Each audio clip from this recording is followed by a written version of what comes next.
नमस्कार साथियों, मैं अंजनेब शेख तिवारी रक्षा एकेडमी की तरफ से आपका हार्दिक स्वागत करता हूं। जैसा कि हम पिछली क्लास में डिस्कशन कर रहे थे ई गवर्नेंस के बारे में, तो हमने बात कर चुके थे, इस बारे में चर्चा कर चुके थे कि ई गवर्नेंस होता क्या है, फिर भारत में ई गवर्नेंस की जरूरत क्यों पड़ी और भारत में ई गवर्नेंस कैसे लागू किया गया। फिर उसके बाद हम चले ई गवर्नेंस पे, जब भारत के बारे में पढ़ लिया तो हमने आगे बढ़ते हुए पढ़ा था कि मध्य प्रदेश में ई गवर्नेंस का क्या रोल रहा और मध्य प्रदेश ने उसके लिए कौन कौन से कदम उठाए। उसके बाद जब हम ई गवर्नेंस में आगे चलते हैं तो हम आज बात करेंगे ई गवर्नेंस टॉपिक के अंदर ही डिजिटल इंडिया के बारे में। ये जो डिजिटल इंडिया एक मिशन था, एक कार्यक्रम लॉन्च किया गया, ये मुहिम जो थी ये किस लिए उपयोग में आया और क्यों जरूरत पड़ी। क्योंकि हम अगर ये चर्चा करें तो हमने ये पढ़ा कि भारत में ई गवर्नेंस तो आ चुका था। जब ई गवर्नेंस आपका चल रहा था तो फिर भारत को ऐसी क्या जरूरत समझ में आई कि वो डिजिटल इंडिया को लेकर आया। क्योंकि जब तक हमें किसी भी टॉपिक की जरूरत समझ में नहीं आती है तब तक हमारे लिए उस टॉपिक को पढ़ना और उस टॉपिक के बारे में जानना बहुत कठिन होता है। और हम एमपीपीएससी के स्टूडेंट्स हैं, हम एमपीपीएससी के बारे में, तो एमपीपीएससी आपसे उस टॉपिक के नॉलेज के अलावा ये जानना चाहता है कि आपको उस टॉपिक की जरूरत किस हिसाब से और कैसे पड़ती है। और जब इसी बात की चर्चा होती है तो आखिर जब हमारे लिए एक सवाल मन में आता है, और वो सवाल क्या है कि जब भारत में ई गवर्नेंस चल रहा था, जब भारत में ई गवर्नेंस चल रहा था तो फिर हमें यहां पर डिजिटल इंडिया लाने की जरूरत क्यों पड़ी। और ई गवर्नेंस की अगर हम बात करें तो हमने पढ़ा था कि जो ई गवर्नेंस है वो 1970 से कंटिन्यू चल रहा था। और जब वह 1970 से कंटिन्यू चल रहा था तो फिर हमारे लिए डिजिटल इंडिया जो कब आया था, आप सबको आइडिया होगा, जुलाई 2015 में। कौन लेकर आया था? हमारे माननीय प्रधानमंत्री जी लेकर आए थे, श्री नरेंद्र मोदी जी प्रधानमंत्री जी लेकर आए थे। तो अगर ये बात की जाए तो फिर जब ये ई गवर्नेंस शासन द्वारा इतना चालू किया जा चुका है तो फिर डिजिटल इंडिया क्यों पड़ी। तो देखो क्या था कि हमने एक बात सीखा था कि ई गवर्नेंस में बहुत सारे ऐसे प्रॉब्लम्स थी जिन प्रॉब्लम्स को सॉल्व करना जरूरी था। अब उन प्रॉब्लम में अगर हम बात करें, उन चुनौतियों की हम बात करें, तो हमने पढ़ा था कि कुछ महत्वपूर्ण चुनौतियां थी। जैसे एक चुनौती सबसे ज्यादा जरूरी थी, वो थी इंफ्रास्ट्रक्चर डेवलपमेंट। इंफ्रास्ट्रक्चर मतलब अवसंरचना। दूसरी सबसे इंपॉर्टेंट जो प्रॉब्लम्स थी, चुनौती थी, वो थी डिजिटल डिवाइड।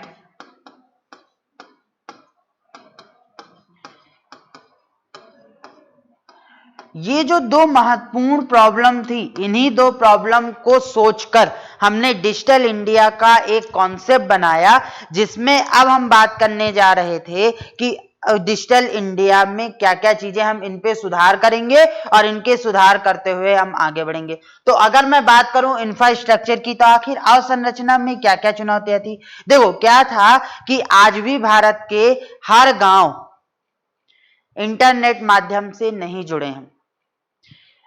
हो सकता है कि मोबाइल टावर भी ना हो, वहां पे कनेक्टिविटी ही ना हो। कुछ ऐसे दूरस्थ या बीहड़ गांव होंगे पहाड़ों में बसे हुए जहां पे मोबाइल टावर आज भी नहीं है। और मोबाइल टावर नहीं है तो इंटरनेट की कनेक्टिविटी भी नहीं है। इंटरनेट की कनेक्टिविटी नहीं है तो उनके लिए जो ई गवर्नेंस का काम था वो पूरी तरीके से जीरो हो गया। अब कुछ ऐसी ग्रामीण परिवेश के लोग भी हैं जिनको हमारे मोबाइल के बारे में या ई गवर्नेंस के बारे में, कैसे यूज करना है, कैसे काम करना है, इसके बारे में पूरी तरीके से नॉलेज नहीं था। तो बाकी चीजें तो सबसे पहला बात तो यही आ गई कि इंफ्रास्ट्रक्चर की हमारे हर गांव में इंटरनेट कनेक्टिविटी नहीं थी। अगर मैं एक औसतन लूं तो हमारे यहाँ जो बात करें तो हमारे भारत में कितने गांव हैं? 2,37,864 गांव हैं। और इन गांव में से सिर्फ कितने % लोगों के यहाँ इंटरनेट कनेक्टिविटी से जुड़े हैं? 1,10,000 695 गांव। तो आखिर जो बाकी के बचे हुए गांव थे वो कहीं ना कहीं हमारे इंटरनेट कनेक्टिविटी से नहीं जुड़े थे, और जब इंटरनेट कनेक्टिविटी से नहीं जुड़े तो फिर ई गवर्नेंस का कोई मतलब नहीं है। मतलब आज भी उन गांवों में सरकारी सेवाओं, सरकारी योजनाओं की पहुंच बहुत कम है। तो अगर इसको, तो सबसे बड़ी प्रॉब्लम तो ये था कि हम क्या करें कि जितने गांव यहां से बचे हुए हैं ये जुड़े हुए हैं, ये टोटल है, तो कुल कितने गांव बचेंगे? करीब करीब 2,37,000 के करीब जो गांव बचे। इन 2,37,000 गांवों को पहले तो हमें इंटरनेट कनेक्टिविटी से जोड़ना पड़ेगा, और जब तक हम इन्हें इंटरनेट कनेक्टिविटी से नहीं जोड़ेंगे तब तक तो हम ई गवर्नेंस में कुछ काम नहीं कर सकते। तो पहला कॉन्सेप्ट, पहला उद्देश्य क्या रखा गया कि जो ई गवर्नेंस में हमें प्रॉब्लम आ रही थी, किसकी? इंफ्रास्ट्रक्चर यानी अवसंरचना निर्माण की, उसको दूर करना। दूसरा क्या था? Digital divide. तो अब वही बात हो गई कि जो गांव इंटरनेट से जुड़े हैं वहां के लोग इंटरनेट के बारे में जागरूक होंगे, लेकिन जो गांव यहां पर बचे हुए हैं वो इंटरनेट के बारे में जागरूक बिल्कुल भी नहीं होंगे। और जब वो इंटरनेट के बारे में जागरूक नहीं है तो उन्हें क्या पता कि ई गवर्नेंस क्या होता है। तो दूसरा उद्देश्य क्या था कि जो ये डिजिटल डिवाइड कॉन्सेप्ट है इसको दूर करना। अब जब इतनी बात समझ में आती है तो इसी बात पर हमने क्या किया, हमने 3D कॉन्सेप्ट लेकर आए, और ये जो 3D कॉन्सेप्ट था, और यही 3D कॉन्सेप्ट के आधार पर हमने क्या किया, डिजिटल इंडिया को बनाने की कोशिश की, डिजिटल इंडिया को बनाने की कोशिश की और इस कार्यक्रम का हिस्सा बने। तो 3D कॉन्सेप्ट में बात करें तो हम 3D की बात करते हैं और इन्हीं 3D पर हम फोकस हो जाते हैं। और याद रखना, पेपर में ये 3D आपसे जरूर पूछे जाएंगे। वो 3D क्या थे? पहला था डिजिटल इंफ्रास्ट्रक्चर। और देखो, मैंने आपसे कहा था ना कि जो पुरानी चुनौती थी सबसे बड़ी, क्या कि अवसंरचना का निर्माण, वो अवसंरचना का निर्माण हमने यहाँ पे जोड़ दिया पहले ही डी में कि हमें डिजिटल इंफ्रास्ट्रक्चर को मेंटेन करना है। दूसरी बात, दूसरे डी का मतलब क्या हुआ? Digital ID. डिजिटल आईडी का मतलब ये हुआ कि अब हमें सारी आईडी, चाहे हमारा पैन कार्ड हो, चाहे वो हमारा आधार कार्ड हो, चाहे वो हमारा ड्राइविंग लाइसेंस हो, चाहे वो हमारा वोटर आईडी हो, सारा का सारा हमारे मोबाइल से लिंक हो, और मोबाइल से लिंक होने के बाद वो हमें डिजिटल रूप से मिल जाए। मतलब अगर हमें कहीं पे भी जरूरत पड़े तो हम मोबाइल से ई के माध्यम से, इंटरनेट के माध्यम से वहां पर दे सके, हमें हर जगह उसकी फोटोकॉपी या उसे ले जाकर दिखाने की जरूरत ना पड़े, जैसे हम ई आधार में करते हैं। तो ये था डिजिटल आईडी, कि हर व्यक्ति के पास एक डिजिटल आइडेंटिफिकेशन हो। और ये डिजिटल आइडेंटिफिकेशन क्या होगा? इससे क्या होगा? इससे प्रॉब्लम ये वाली सॉल्व हो जाएगी कि जो लोग फर्जी आईडी बना लेते थे या फर्जी आईडी के द्वारा जुड़ते थे, अब वो अपने बायोमेट्रिक स्कैन के द्वारा जुड़ेंगे, और बायोमेट्रिक स्कैन हर व्यक्ति का एक ही होता है, अलग अलग होता है। तो यहां पर दूसरा काम क्या करना था? दूसरा मतलब क्या रखा गया? डिजिटल आईडी का। अब जब डिजिटल आईडी का दूसरा मतलब रख दिया गया तो फिर तीसरी मतलब आया डिजिटल लिटरेसी का। देखो, मैंने वहां बात की थी ना कि वहां पर आपको क्या करना है? डिजिटल डिवाइड करना है। और डिजिटल डिवाइड में क्या हो रहा था कि दो तरीके के लोग डिवाइड हो चुके थे। एक लोग जिन्हें इंटरनेट, मोबाइल, कंप्यूटर, इन सब के बारे में जानकारी थी, और एक व्यक्ति ऐसे बैठे थे जिन्हें इनके बारे में कोई भी या किसी भी प्रकार की जानकारी नहीं थी। तो जब समाज दो भागों में डिजिटल रूप से बट गया तो जो वो गैप आया, उस गैप को कम करने के लिए हमने क्या बनाया? Digital literacy. तो ये जो कॉन्सेप्ट था, यही 3 कॉन्सेप्ट के आधार पर हमने एक डिजिटल इंडिया मिशन बनाया, और इस मिशन को हमने ये बोला कि हम इस पे क्या करेंगे? हम ई गवर्नेंस को मोबाइल गवर्नेंस में कंप्लीट कर देंगे। मतलब कि अब जो हमारा ई गवर्नेंस था, अब वो क्या बन जाएगा? मोबाइल गवर्नेंस बन जाएगा। हम सरकार के सारे काम, सरकार की सारी योजनाएं, सरकार के सारे पोर्टल हम मोबाइल में ऐप के माध्यम से उपलब्ध कराएंगे, और व्यक्ति अपने मोबाइल के माध्यम से सारी चीजों से कनेक्ट हो सकेगा, मतलब सरकारी योजनाओं को जान सकेगा। पहले क्या था, जब ई गवर्नेंस आया तो हमें एक कस्टमर सर्विस सेंटर खोलना पड़ा, और ये जो सीएससी था तो हर व्यक्ति सीएससी नहीं जा सकता था, या हर व्यक्ति को सीएससी जाकर अपना काम करवाना पड़ता था।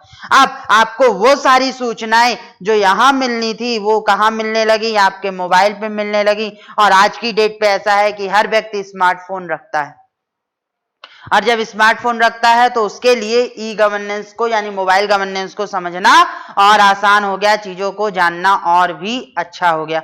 अब जब इस पे बात आ गई तो अब बात आई किस पे कि डिजिटल इंडिया पे हमारा 3D कॉन्सेप्ट हो गया। हमने क्यों डिजिटल इंडिया को लेकर आए, उसका दो मेन मकसद था, एक इंफ्रास्ट्रक्चर का डेवलपमेंट, एक अवसंरचना डिजिटल डिवाइड, जो डिजिटल समाज में डिजिटल रूप से गैप पैदा हुआ था, उस गैप को कम करने के लिए। तो अब हम चलते हैं अपने पीडीएफ की तरफ और वहां पर समझते हैं कि आखिर डिजिटल इंडिया में क्या क्या काम हुए और किस तरीके से हमने डिजिटल इंडिया को बनाया और लॉन्च किया।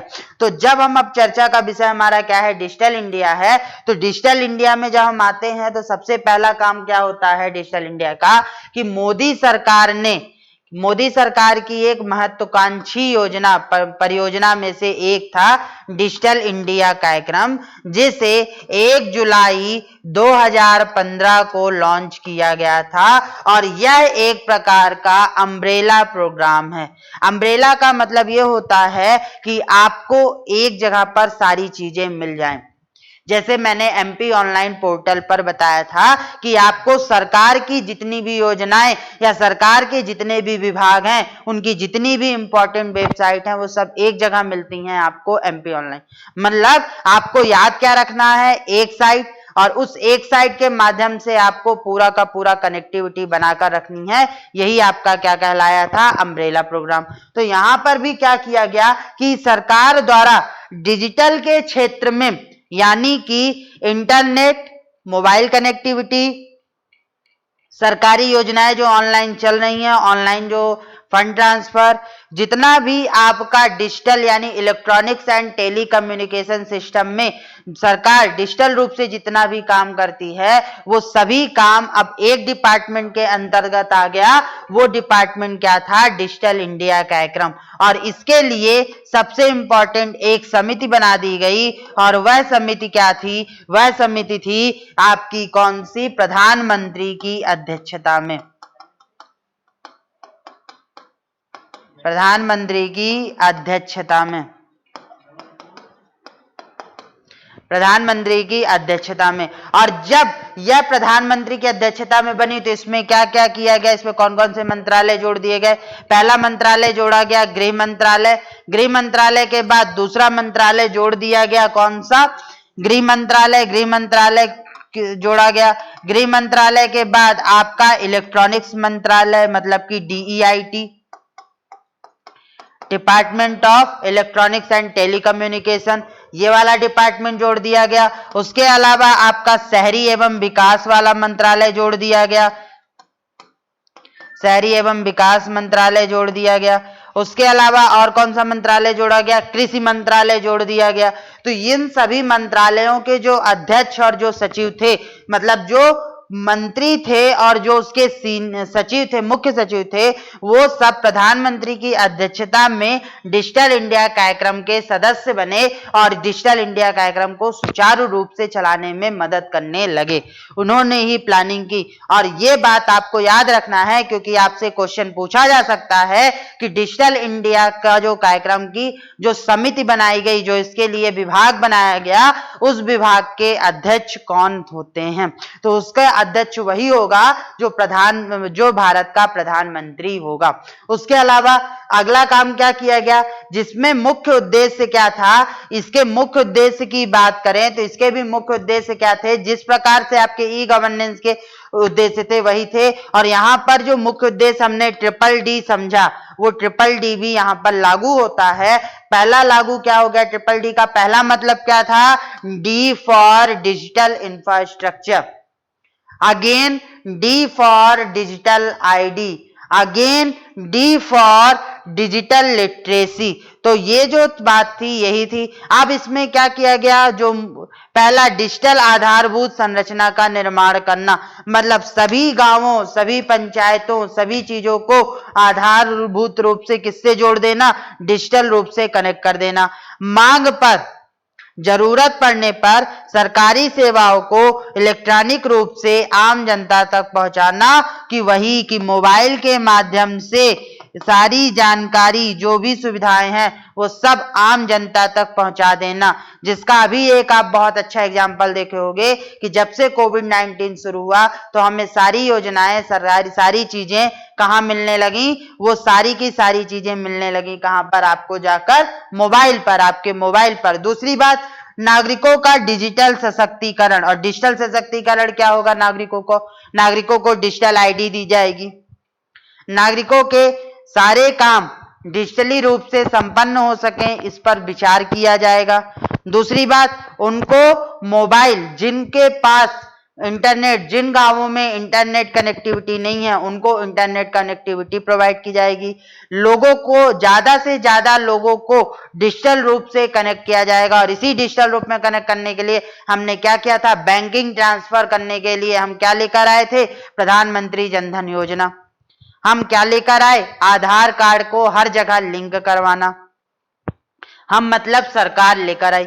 तीसरा काम उन्होंने क्या किया, जो भी काम होगा सारा ऑनलाइन स्कॉलरशिप पोर्टल, और ये जो जितनी भी चीजें ई गवर्नेंस में हमारे लिए चुनौतियां बन चुकी थी, उन चुनौतियों को कम करने के लिए हमें ये जरूरत पड़ी, और हमने ये 3 उद्देश्य मेन रूप से माने। और यही 3 उद्देश्य का अगर हम शॉर्ट में देखें तो digital literacy, digital ID, digital infrastructure, ये सब था आपका। अब जब डिजिटल इंडिया की आगे बात करते हैं तो डिजिटल इंडिया योजना जो थी वो उसको कौन देखता है, उसको देखता है इलेक्ट्रॉनिक्स एवं सूचना प्रौद्योगिकी। और इसी इलेक्ट्रॉनिक सूचना प्रौद्योगिकी में इसकी जो समिति बनी है, जो इस पर सही रूप से नीतियों का निर्धारण करेगा, जो इस पे प्लानिंग और डिसीजन लेगा, वो कौन होगा, प्रधानमंत्री की अध्यक्षता में बनी समिति। अब इतनी सी बात को आपको क्या करना है, यहाँ पर जो चीजें लिखी हुई हैं, कुछ चीजें आपको नोट्स पर मिल जाएंगी, बाकी ये समिति वाला पोर्शन आपको नोट्स में नहीं मिलेगा, तो इस समिति वाले पोर्शन को आप यहाँ पर देख लीजिए।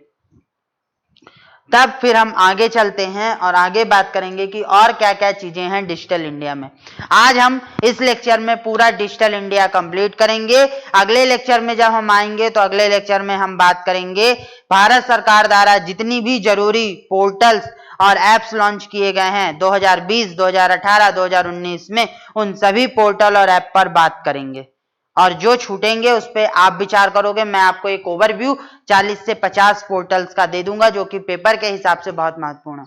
उसके अलावा बाकी पर आप खुद विचार करेंगे, तो इसको थोड़ा सा विचार कीजिए। उसके बाद हम चलते हैं आगे की बातों पर डिस्कशन करेंगे।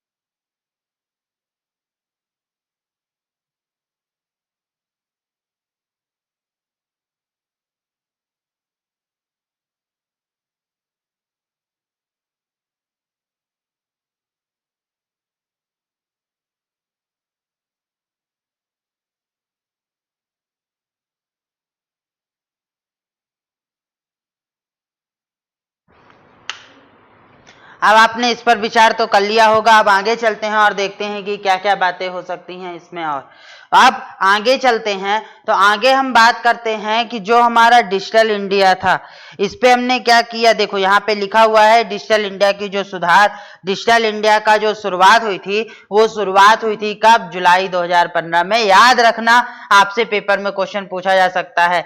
आपके एमपीपीएससी का जो सिलेबस है उसमें कहीं पे भी डिजिटल इंडिया का जिक्र नहीं किया गया है, लेकिन उन्होंने जो ई गवर्नेंस रखा है उसके अंतर्गत आपसे डिजिटल इंडिया पे सवाल आपसे करेंगे। वो पूछेंगे कि डिजिटल इंडिया होता क्या है, क्यों जरूरत पड़ी? क्योंकि ई गवर्नेंस का ही पार्ट है डिजिटल इंडिया। और अब जब डिजिटल इंडिया की बात की जाए तो डिजिटल इंडिया में नीति निर्धारण करने से पहले उन्होंने क्या रखे? इसके 9 पिलर बनाए।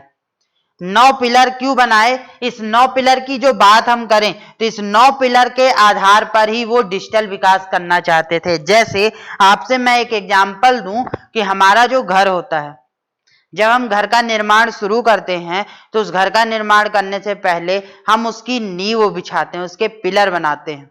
फिर उसके बाद हम उस पिलर के आधार पर चीजों को पार्टीशन पहले हम करते हैं पिलर के आधार पर, फिर उसमें हम दीवार के द्वारा पार्टीशन कर देते हैं, चीजों को हम ब्रॉडनेस बनाते हैं। पर हमारी जो नींव थी वो कौन थे? उस घर को बनाने में जो नींव का काम किया, जो मजबूती दी, उस मजबूती को किसने दिया?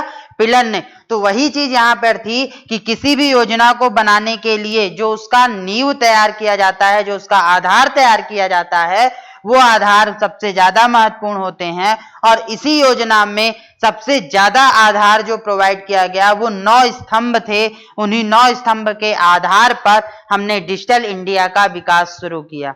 तो अब 9 स्तंभ कौन कौन से थे, चर्चा का विषय वहां बनता है। और अब हम चलते हैं उन 9 स्तंभों की बात करेंगे।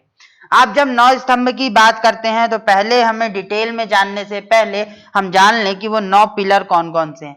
तो पहला पिलर था ब्रॉडबैंड हाईवेज। मैंने आपको बताया कि जो हमारे 2.5 लाख मतलब 2,47,064 कुछ जो 864 जो गांव थे, उन गांव में से सिर्फ 1,10,000 के पास ही इंटरनेट की कनेक्टिविटी थी या इंटरनेट की पहुंच थी। तो अब हमें इंटरनेट की पहुंच कहां पहुंचानी थी? उसमें से बचे हुए 2,47,000 गांवों को। तो 2,47,000 को इंटरनेट से कनेक्ट करने के लिए हमने एक ब्रॉडबैंड हाईवे का निर्माण किया। और ये ब्रॉडबैंड हाईवे उसी तरीके से होगा जैसे आपके शहर के बाहर हाईवेज बना दिए जाते हैं। तो जो हाईवे आपके शहर के बाहर चारों तरफ बनाए जाते हैं, उन्हीं हाईवे को यहां पर ब्रॉडबैंड हाईवे की तर्ज पर बनाया जाएगा। दूसरी बात, ई क्रांति। ई क्रांति में यहां पर क्या था कि जैसे आपकी श्वेत क्रांति आई, आपके जो बहुत सारी क्रांतियां आई, ग्रीन क्रांति आई, वही सारी क्रांतियों में से यहां पर भी एक डिजिटल क्रांति के रूप में आया कि लोगों को ज्यादा से ज्यादा लोगों को टेलीविजन के माध्यम से, रेडियो के माध्यम से बताया जाए कि आखिर डिजिटल कार्यक्रम होता क्या है, इससे आपको फायदे क्या मिलेंगे, इससे जुड़ने पे आपका मतलब बेनिफिट। और दूसरी बात, भारत में जितने भी उद्योगपति हैं बड़े बड़े जो डिजिटल इंडिया से जुड़े मतलब जो कि टेलीकम्युनिकेशन और इलेक्ट्रॉनिक्स से जुड़े हुए हैं, उनका मुख्य उद्देश्य, इसमें मुख्य उद्देश्य उनको हमारे डिजिटल इंडिया मिशन से जोड़ना था। जैसे सबसे बड़ा एग्जांपल आप देख सकते हो कि आज आपके हाथ में क्या है? मोबाइल है। और उस मोबाइल में आप सबसे ज्यादा यूज करते हो जियो फोन का। और जब आप जियो का फोन यूज करते हो तो जियो में जो जियो के जो मालिक थे उनको भी इसमें जोड़ा गया और उनसे ये कहा गया था कि आप ज्यादा से ज्यादा लोगों को सस्ते और दाम पर क्या करिए, मोबाइल और इंटरनेट की कनेक्टिविटी प्रोवाइड कीजिए। तो जो मोबाइल का व्हाट्सएप आया, जो आपके लिए डेटा का व्हाट्सएप आया, वो डेटा का व्हाट्सएप कहां से आया? ई क्रांति से आया। और यही ई क्रांति आपके लिए इंपॉर्टेंट थी। Next, e governance. E governance के बारे में हम जान चुके हैं। और यहां पर अब हमारा टारगेट क्या हो गया कि अब हम ई गवर्नेंस को किस में बदलेंगे? मोबाइल गवर्नेंस में बदल देंगे। मतलब कि अब आप हर काम किसमें करेंगे? मोबाइल के द्वारा करने की कोशिश करेंगे। उसके बाद इलेक्ट्रॉनिक मैन्युफैक्चरिंग। इलेक्ट्रॉनिक मैन्युफैक्चरिंग क्या होता है कि जो हमारे देश में मोबाइल की सप्लाई होती है, इलेक्ट्रॉनिक्स कंपोनेंट की सप्लाई होती है, वो मोस्टली क्या होती है? बाहर से होती है। बाहर से मतलब कैसे? हमारे लिए जो सप्लाई होती है इलेक्ट्रॉनिक्स की, वो कहां से होती थी? Vietnam, south Korea, China, America. मतलब कि ये जो बड़ी डिजिटल कंपनियां हैं, ये डिजिटल कंपनियां जो आपके साथ वर्क कर रही हैं, इन्हीं के फोन हम यूज करते थे तो वो क्या होते थे? कॉस्टली होते थे। उन पर इतना टैक्स लग जाता था कि उन टैक्स को कवर करने में हमें दिक्कत होती थी, हम मोबाइल नहीं खरीद सकते थे। तो लोगों को सस्ता मोबाइल मिल सके, इसके लिए जो इलेक्ट्रॉनिक प्रोडक्ट की मैन्युफैक्चरिंग है वो सारी की सारी मैन्युफैक्चरिंग कहाँ हो? इंडिया में हो। अगर इंडिया में मैन्युफैक्चरिंग होगी तो जो इंपोर्ट्स है वो कितना हो जाएगा? जीरो इंपोर्ट्स हो जाएगा।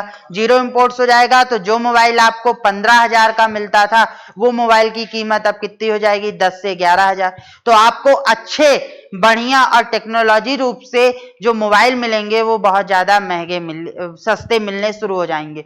तो ये था। अब इसी के दरमियान आपसे क्या किया गया? सैमसंग की, याद रखिएगा, सैमसंग की सबसे बड़ी फैक्ट्री कहां लगाई गई है? वो लगाई गई है आपकी नोएडा सेक्टर में।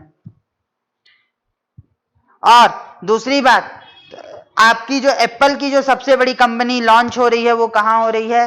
आपके हैदराबाद में। तो देखो क्या हुआ, इसी का जो ये हुआ वो काम कहां होने लगा? इलेक्ट्रॉनिक मैन्युफैक्चरिंग पे। उसके बाद मोबाइल कनेक्टिविटी की वैश्विक पहुंच, वही बात जो मैंने आपको बताया था कि डिजिटल के रूप से इंफ्रास्ट्रक्चर में, कि हमारे पास जो 2,47,000 गांव थे, उन 2,47,000 गांव में से 1,10,000 के पास ही इंटरनेट की कनेक्टिविटी है। तो जो बचे 2,37,000 उनको इंटरनेट की पहुंच देना, और इंटरनेट की पहुंच देने के लिए हमने मोबाइल कनेक्टिविटी की वैश्विक पहुंच रखी। दूसरी बात, सभी के लिए जानकारी। अब ये इंपॉर्टेंट पार्ट था। आप कितना भी एक 5 या 6 काम कर लो, जब तक आप लोगों को जानकारी नहीं दोगे, लोगों को उनके बारे में बताओगे नहीं कि आपने जो लॉन्च किया है वो इसलिए किया है, तो वो। और दूसरी बात, सरकार की सारी जानकारी जो कि पब्लिक को पता होना चाहिए, आम जनता को पता होना चाहिए, वो सारी जानकारी आपको कहां मिले? आपके मोबाइल पर उपलब्ध हो। चाहे वो योजनाओं से रिलेटेड हो, चाहे वो सेवाओं से रिलेटेड हो, चाहे वो किसी भी काम से रिलेटेड हो, वो सारी जानकारी आप तक होनी चाहिए। फिर सार्वजनिक इंटरनेट पहुंच कार्यक्रम, मतलब आपको जो एक मिशन लॉन्च किया गया था, स्मार्ट सिटी मिशन, उस स्मार्ट सिटी मिशन में सभी लोगों के पास इंटरनेट की पहुंच होनी चाहिए। इसके लिए railway station, bus stand, airport और बाकी जो भी सार्वजनिक स्थान है वहां पर आपको फ्री इंटरनेट, मतलब कि वाईफाई की सुविधा दी जाए। और इसके लिए गूगल और बीएसएनएल कंपनी ने आपस में हाथ मिलाया है।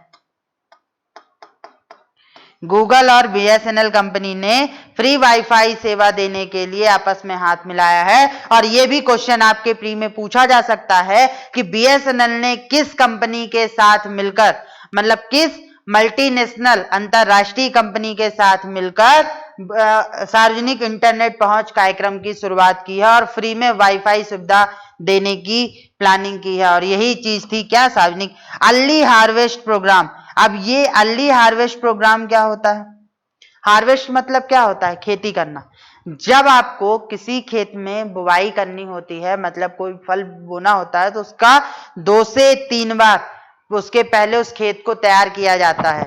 तैयार करने का मतलब कैसे? पहले एक बार पूरी जुताई करेंगे, फिर उसके बाद उसको कुछ दिनों के लिए छोड़ देंगे, फिर दोबारा जुताई करेंगे, फिर उसको कुछ दिनों के लिए छोड़ देंगे, फिर तिबारा जुताई करेंगे और उसमें क्या लगा देंगे? पानी लगा देंगे। और फिर जब मिट्टी हल्की सी नमी में आ जाएगी तो फिर उसमें क्या करेंगे? फिर जुताई करते हुए बोएंगे। तो क्या हुआ? आपको किसी चीज को तैयार करने के लिए 3 बार, उस खेत को तैयार करने के लिए 3 बार उसके साथ जरूरत पड़ी। उसी तरीके से यदि हम इस प्रोग्राम को लॉन्च करना चाहते हैं तो इस प्रोग्राम को लॉन्च करने से पहले हम 3 लेयर में बाकी सारी चीजें जो हैं, जो प्रॉब्लम्स हैं, जो चुनौतियां हैं, उनको देख सके, उनका रिव्यू कर सके, उनको समझ सके। ये हमारे लिए ज्यादा महत्वपूर्ण था। और दूसरा, रोजगार के लिए सूचना प्रौद्योगिकी, मतलब सूचना प्रौद्योगिकी में से हम ज्यादा से ज्यादा लोगों को क्या करें? ज्यादा से ज्यादा लोगों को हम कौशल रूप से विकसित करें और वो लोग क्या करें? डिजिटल इंडिया मिशन के तहत लोगों को सरकारी सुविधाएं और सेवाएं दें। और इसी में हमारा जो था, तो यहां पर जोड़ दिया गया सीएससी, और यही सीएससी हमारे लिए जरूरी था। अब जब इतनी सी बात आ गई तो मैंने जो तो सारे पिलर्स को आपको डिटेल में समझा दिया कि इसमें हमने ये सोचा था और इस सोच के अंतर्गत चल रहे थे। अब बात करते हैं इन्हीं सारी चीजों की डिटेल में कि किसमें क्या बात की गई थी और क्या लिखा है। ये तो मैंने समझाया, अब जो लिखा है उसको भी आप पढ़ लो, क्योंकि बहुत सारे ऐसे लोग होंगे जिन्हें समझाई हुई बातें बहुत जल्दी समझ में नहीं आती हैं, उन्हें तो भैया हर चीज लिखी हुई चाहिए। और आपको एक बात बता दूं, बहुत लोग मुझसे सवाल पूछते हैं कि हम एमपीपीएससी की तैयारी क्या करें। आप एमपीपीएससी की तैयारी तो करो, ठीक है, लेकिन आपको आगे मेंस लिखना है, और मेंस लिखने के लिए आप चीजों को समझो और फिर समझ के आप अपने नोट्स खुद बनाओ। हम जो नोट्स दे रहे वो हमारी सोच और हमारे सिनेरियो के आधार पर है। हम आपको एक नोट्स बनाने का ओवरव्यू दे रहे हैं। आप जब ये नोट्स बनाने का ओवरव्यू दे रहे हैं तो आप चीजों को पढ़कर, जो हम क्लास में बताते हैं उनको सुनकर, बाकी सारी चीजों पर भी विचार करके आप अपनी भाषा में नोट लिखने की कोशिश कीजिए, क्योंकि जब तक आपकी समझ विकसित नहीं होगी तब तक आपके लिए एमपीपीएससी का जो मेंस में आंसर राइटिंग है वो आपको वर्ड सिखाए जा सकते हैं, कैसे लिखना है उसका फॉर्मेट बताया जा सकता है, पर क्या लिखना है और किस तरीके से लिखना है, जो समझ है वो आपको जरूरी है और आपको जानना पड़ेगा। और दूसरी बात, बार बार एक बात पर सवाल उठता है और वो सवाल ये है कि सर नोट्स तो ठीक है, नोट्स में फिर भी लोग पीछे पड़े रहते हैं नोट्स में। आप एक बात इतना ध्यान रखो कि जो हम नोट्स पे लिखते हैं और जो हम बोलते हैं, बोलने जो लिखा हुआ है वो आपको मिल जाएगा, आपको वो याद करना है जो हम आपसे बोलकर बताते हैं। कोई भी फैकल्टी एमपीपीएससी में, कोई भी फैकल्टी जो आपको बोलकर जो सारी चीजें बताता, अब मैंने अपनी इस पूरे नोट्स में कहीं पे भी डिजिटल इंडिया कार्यक्रम के लिए जो समिति बनी है उसका जिक्र नहीं किया है, लेकिन मैंने आपको बोर्ड पर उसका जिक्र बताया है। मैंने कहीं पे भी 3D का यूज नहीं किया है, लेकिन यहां पर मैंने उस 3D के बारे में बताया है। कहीं पे मैंने डिजिटल इंडिया की जरूरत क्यों पड़ी इसका जिक्र नहीं किया है, लेकिन मैंने यहां पर आपको बताया कि क्यों हमारे पास ई गवर्नेंस था तो फिर हम डिजिटल इंडिया क्यों लेके आए। तो ये जो चीजें मैंने आपको बताई ये आपको सुनना है। और मैंने 2-3 लेक्चर जो मेरे अभी यूट्यूब पे और ऐप पे गए उसमें मैंने एक चीज ऑब्जर्व की कि जो बच्चे हैं ना वो बच्चे वीडियो को स्किप करते हैं, इधर से उधर उधर से इधर। जब तक आप अपने अंदर स्थायित्व नहीं लाओगे, आप ध्यान से बैठ के चीजों को नहीं सुनोगे, पूरा वीडियो आप नहीं देखोगे, आपसे कोई मतलब नहीं है उसका पढ़ने का और उसको चीजों को सीखने का, फिर आप एमपीपीएससी की तैयारी छोड़ दो। ये कड़वा सत्य है। आपको लग रहा होगा कि मैं बहुत कड़े शब्द में बोल रहा हूं, तो ये जरूरी है कि अगर आप किसी चीज को स्थायित्व के माध्यम से, पेशेंस के माध्यम से नहीं सुन सकते तो आप एमपीपीएससी की तैयारी करना छोड़ दो, क्योंकि एमपीपीएससी आपसे 2 चीजें बहुत ज्यादा मांगता है। एक, आपका स्थायित्व कि आप जिन चीजों को पढ़ रहे हो उसको पूरे मनोयोग से पढ़ो, और दूसरा, आपके अंदर पेशेंस होना चाहिए। और मैं देखता हूं कि बच्चों के अंदर पेशेंस नहीं होता, और वही पेशेंस आपके लिए सिलेक्शन में बाधा बनता है। अब आगे की बात करें तो अब हम चलते हैं, तो इन जो 9 पिलर में क्या क्या जानकारियां हैं महत्वपूर्ण, उन जानकारियों के बारे में देखते हैं। आप जानकारियों में देखें तो पहली बात क्या थी, पहली बात थी ब्रॉडबैंड। पहली जानकारी क्या था, पहला पिलर क्या था, ब्रॉडबैंड हाईवेज। और जब ब्रॉडबैंड हाईवेज की बात आती है तो ब्रॉडबैंड हाईवे के निर्माण से अगले 3 साल के अंदर 2.5 लाख ग्राम पंचायतों को इससे जोड़ा जाएगा, जिससे लोगों को सार्वजनिक सुविधाएं पहुंचाई जाएं। तो आपसे सवाल ये पूछा जा सकता है कि ये 2.5 लाख ग्राम कितनी पंचायतों को जोड़ा जाएगा। दूसरा सवाल इसमें यह पूछा जाता है कि आखिर भारत ने ऐसा क्या किया इन 2.5 लाख पंचायतों को जोड़ने के लिए। तो भारत लेकर आया भारत नेट, और इस भारत नेट कार्यक्रम के द्वारा, स्कीम के द्वारा वो सभी 2.5 लाख ग्राम पंचायतों को जोड़ेगा, जिसमें से वो अभी भारत की 11 राज्यों की ग्राम पंचायतों को जोड़ चुका है। और इसको देख कौन रहा है, इसको एनआईसी और बीएसएनएल मिलके देख रहे हैं। इसमें सभी गांवों को किससे जोड़ा जाएगा, ऑप्टिकल फाइबर से जोड़ा जाएगा। तो आपसे सवाल पूछा जा सकता है कि ब्रॉडबैंड हाईवे के लिए जो पिलर बना था उस पिलर में भारत ने कौन सी ऐसी स्कीम लेकर आई जिसके अंतर्गत वो ये काम कर रहा है। तो भारत नेट, और भारत नेट अभी वर्तमान में 2019-2020 तक 11 राज्यों को जोड़ चुका है। और अभी अगर मैं करंट की बात करूं, अभी अक्टूबर के करंट की बात करूं, बहुत ज्यादा दूर में नहीं जा रहा, अक्टूबर के ही करंट की बात कर रहा हूं, तो भारत अभी इसरो से, जो BSNL है, जो भारत सरकार है, उसने इसरो से हाथ मिलाया है और 5000 गांवों को सैटेलाइट से जोड़ने का काम करेगी। ये आपका अभी करंट का क्वेश्चन है। तो करंट में क्वेश्चन पूछा जा सकता है कि भारत किसके साथ मिलकर, मतलब इंडियन गवर्नमेंट यानी department of electronics and telecommunication किसके साथ मिलकर आपके 5000 गांवों को सैटेलाइट से जोड़ने का काम करेंगे। तो ये 5000 ग्राम कौन से होंगे? ये अब इसमें जो टेक्नोलॉजी यूज होगी वो टेक्नोलॉजी होगी वीसैट की, और ये वीसैट की टेक्नोलॉजी हम आगे पढ़ेंगे जब हम पढ़ेंगे इलेक्ट्रॉनिक्स एंड टेलीकम्युनिकेशन में ICT के बारे में, तो वहां पर मैं वीसैट को बहुत ज्यादा डिटेल में समझाऊंगा। उसके बाद अगली बात करें तो मोबाइल कनेक्टिविटी। अब जब मोबाइल कनेक्टिविटी की बात आई तो मोबाइल कनेक्टिविटी में हम क्या करेंगे कि सभी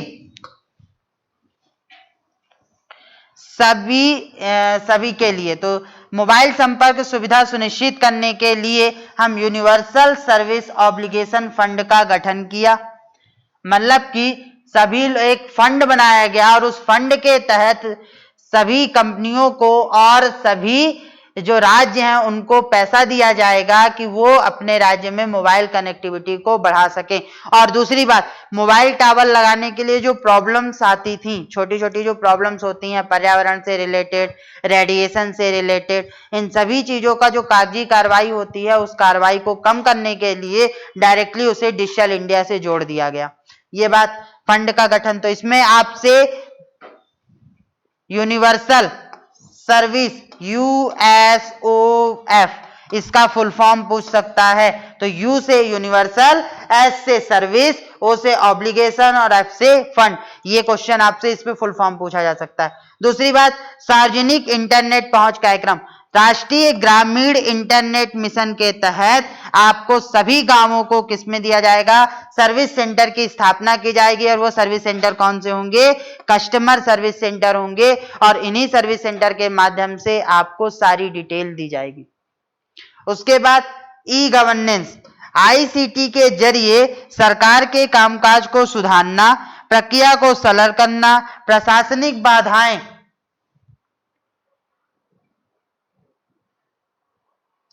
प्रशासनिक बाधाओं को दूर करना, इन सारे कार्यक्रम का मुख्य उद्देश्य था। दूसरी बात, ई क्रांति, सेवाओं की इलेक्ट्रॉनिक डिलीवरी के तहत अनेक बिंदुओं पे फोकस किया जाएगा। बड़ी बड़ी कंपनियां, जो मल्टीनेशनल कंपनियां डिजिटल से जुड़ी हुई हैं, उनको साथ में लेकर आपका एक वो चलाया, डिजिटल उपाय चलाया जाएगा और उसमें एक क्रांति लाई जाएगी। दूसरी बात, फिर सभी के लिए जानकारी, इस कार्यक्रम के तहत सूचना और दस्तावेजों तक ऑनलाइन पहुंच कार्यक्रम ऑनलाइन की जाएगी, जिससे ओपन डेटा प्लेटफॉर्म, और ये जो ओपन डेटा प्लेटफॉर्म है OSP, इसको हम इंटरनेट में पढ़ेंगे कि आखिर ये OSP होता क्या है। इसके बाद आगे चलते हैं और आगे चलकर बात करते हैं फिर से अगले उसकी, तो और क्या क्या चीजें की गई इसमें, उसमें बात करें तो फिर था इलेक्ट्रॉनिक्स क्षेत्र में आत्मनिर्भरता। बता ही चुका हूं कि देश के अंदर इलेक्ट्रॉनिक के क्षेत्र में जुड़ी तमाम चीजों का निर्माण किया जाएगा। रोजगार परक सूचनाएं, ICT के प्रसार से रोजगार के अधिकांश प्रारूपों में इसका इस्तेमाल होगा। अर्ली हार्वेस्ट प्रोग्राम बता चुका हूं कि इस कार्यक्रम को लागू करने के लिए कुछ बुनियादी ढांचों पर ध्यान देना होगा। अब बात आ जाती है चुनौतियों की। देखो, चीजें अभी तक आपने समझा कि बहुत आसान थी, बहुत आसान चीजें थी। क्या आसान था? कि हमने 9 पिलर बना लिए और सारी चीजें सुचारू रूप से। लेकिन कोई भी कार्यक्रम होगा, चाहे वो किसी भी तरीके का हो, ई गवर्नेंस हो या फिर डिजिटल इंडिया मिशन हो, सब में हमें जरूरत किसकी पड़ती है? सब में जरूरत हमें पड़ती है किस चीज की? चुनौतियों की, समस्याओं की होती है। जैसे आप भी MPPSC की तैयारी कर रहे हो, तो MPPSC की तैयारी में आपको बहुत सारी चुनौतियों को देखना पड़ता है, सॉल्व करना पड़ता है। उसी तरीके से कोई भी नया काम जो होता है उस पे बहुत सारी चुनौतियां सरकार के सामने आएंगी, और उन्हीं चुनौतियों पे अब डिस्कस करेंगे कि अब इसमें कौन कौन सी चुनौतियां हैं और इनको कैसे दूर किया जा सकता है। तो अब जब चुनौतियों की बात आ जाती है तो प्रमुख चुनौतियां क्या क्या थी? प्रमुख चुनौतियां, पहली चुनौती ये थी कि मानव संसाधन में कमी होती। हर व्यक्ति क्या है, हर व्यक्ति डिजिटल रूप से साक्षर नहीं है। तो पहली बात तो हमें हर व्यक्ति को डिजिटल रूप से साक्षर करना पड़ेगा, फिर उनकी रिक्रूटमेंट करनी पड़ेगी, फिर इस मिशन को सक्सेस करना होगा।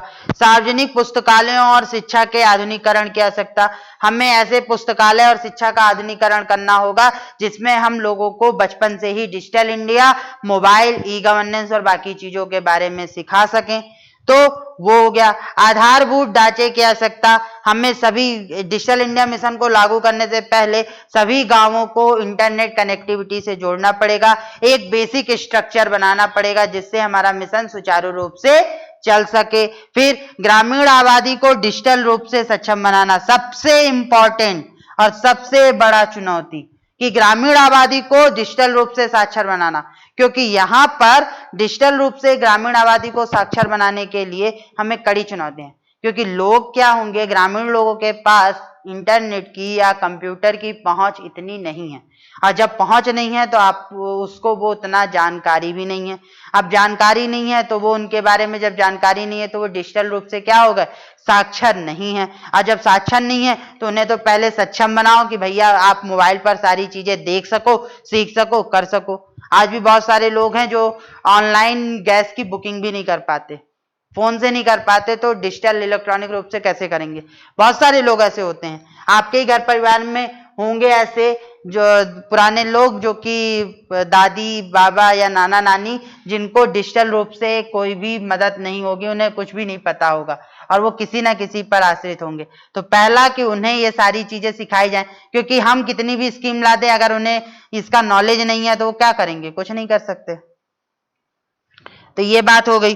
अब इसी के तहत आगे हम बात करें तो आगे बात आ जाती है किसकी? आगे बात आती है अब कि और क्या क्या चुनौती थी, और सबसे बड़ी चुनौती क्या थी? Digital divide.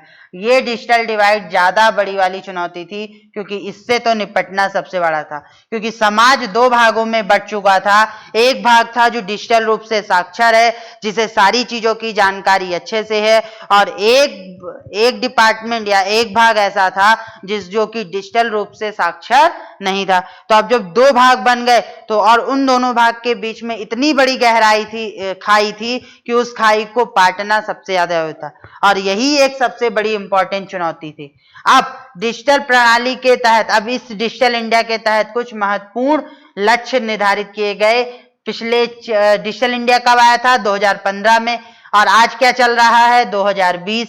तो 2015 से लेकर 2020 के बीच में डिजिटल इंडिया में कौन कौन से कदम उठाए गए, उन कदम के बारे में भी जानकारी रख लेते हैं, क्योंकि कभी ना कभी पेपर में पूछा जा सकता है, हो सकता है पूछ ले। तो पहला कदम उन्होंने क्या उठाया? डिजिटल लॉकर प्रणाली की शुरुआत की।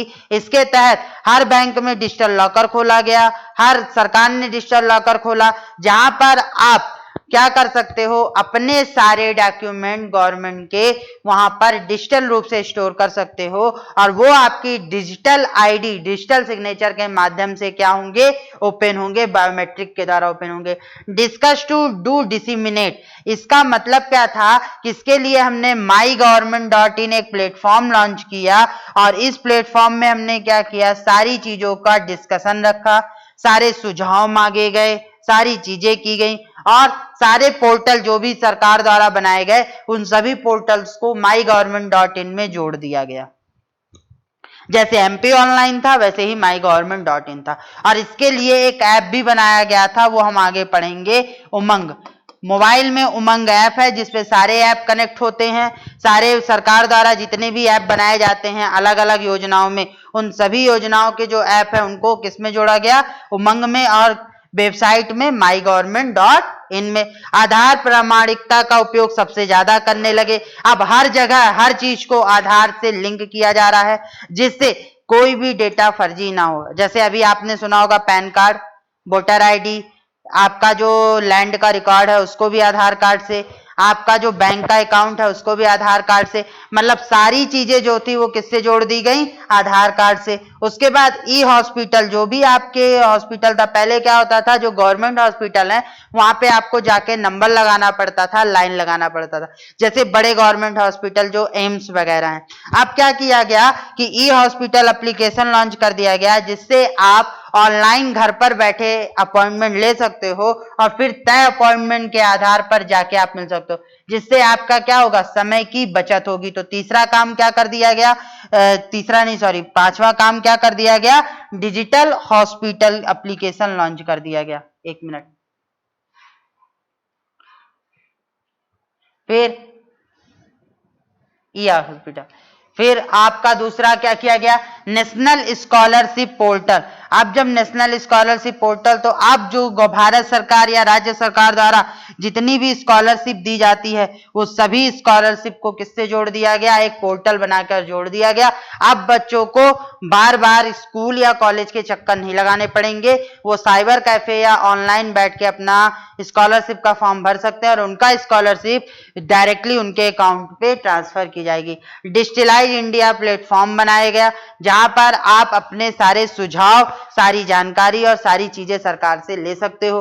उसके बाद सबसे इंपॉर्टेंट लास्ट में भारत नेट के बारे में बता ही चुका हूं कि भारत नेट में क्या किया गया, भारत नेट पहल के तहत 2.5 लाख ग्राम पंचायतों को इंटरनेट से जोड़ना। नेक्स्ट जनरेशन नेटवर्क, यहीं पे नेक्स्ट जनरेशन में अपने लिए क्या हो गया, 3G 4G 5G और आगे भी जो भी आएंगे, तो 3G 4G 5G पे आधारित प्रणाली कि आप एक साथ सारी चीजों को कर सको, आप वॉइस भी भेज सको, डेटा भी ट्रांसफर कर सको, सारी चीजों को कर सको। और यही था आपका क्या, डिजिटल इंडिया मिशन। तो अब बात हो गई ये डिजिटल इंडिया का एक ओवरव्यू, जो कि आपके प्री के हिसाब से था और मेंस के हिसाब से भी है। बस अगर आप समझदार हो, सोच आपकी अच्छी है, आप में पेशेंस है, स्थायित्व है, तो आप चीजों को और ढूंढो और पढ़ो और मिले तो डिस्कस करो। इसके अलावा जितना था वो मैंने समझा दिया है। बाकी जो चीजें अगर अब प्री के बाद जब मेंस में बात करेंगे तो फिर से हम इस टॉपिक को पढ़ेंगे, मेंस के में भी और डिटेल में पढ़ेंगे, तब तक और भी जो चीजें हो जाएंगी उस पर चर्चा करेंगे। अब बात आ जाती है कि अब अगला लेक्चर जो लास्ट में आएगा वो लेक्चर होगा आपका भारत सरकार द्वारा जितने भी एप्स, पोर्टल लॉन्च किए गए हैं उन सभी एप्स और पोर्टल के बारे में हम चर्चा करेंगे कि क्यों लॉन्च हुआ, किस मंत्रालय ने लॉन्च किया, किस योजना के लिए वो बनाया गया और उससे क्या काम होगा। ये सारी चीजों की जानकारी हम कहाँ डिस्कस करेंगे, नेक्स्ट लेक्चर में। और तब तक के लिए आपका आज डिजिटल इंडिया का जो तीसरा लेक्चर था वो हो चुका है। क्लासेस आपकी रेगुलर हैं, आप रेगुलरली पढ़िए और चीजों को समझिए। इसी के साथ आज के लेक्चर को मैं यही खत्म करता हूं। धन्यवाद और जय हिंद।